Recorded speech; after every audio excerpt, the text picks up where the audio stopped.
നമ്മൾ മാതൃകാപരമായ സ്കൂൾ എവിടെയാണ് എന്നൊരു അന്വേഷണം എല്ലാ രക്ഷിതാക്കളും ഉണ്ടാക്കുമല്ലോ. ഇത് കേൾക്കുന്ന രക്ഷിതാക്കൾക്കെല്ലാം വലിയ ആശങ്കയാണ്. ഈ കുട്ടികളെ എവിടെ അയക്കും?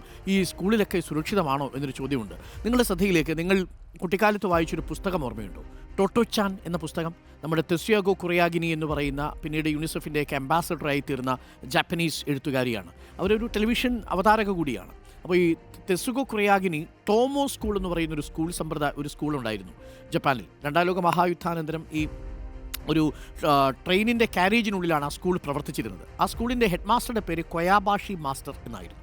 കൊയാബാഷി മാസ്റ്ററുടെ ആ സ്കൂളിലെ രീതികൾ വളരെ ജനാധിപത്യ ബോധത്തോടു കൂടിയുള്ള ഒന്നായിരുന്നു. അത് ഈ കുട്ടിക്ക് വലിയ ഇഷ്ടപ്പെടുന്നുണ്ട്. അപ്പോൾ ആ കാരേജിനുള്ളിൽ പ്രവർത്തിച്ചിരുന്ന സ്കൂളിൽ ആ കുട്ടികൾ കൊണ്ടുവരുന്ന ഭക്ഷണം, കരയിൽ നിന്നുള്ള ഭക്ഷണം, കടലിൽ നിന്നുള്ള ഭക്ഷണം, അധ്യാപകൻ അവരോട് അത്രമേൽ സൗഹൃദത്തോടു കൂടി പെരുമാറുന്ന അധ്യാപകർ, വിദ്യാർത്ഥികൾ മരത്തിൽ കയറാൻ വേണ്ടി വിദ്യാർത്ഥികളോട് പറയുന്നു.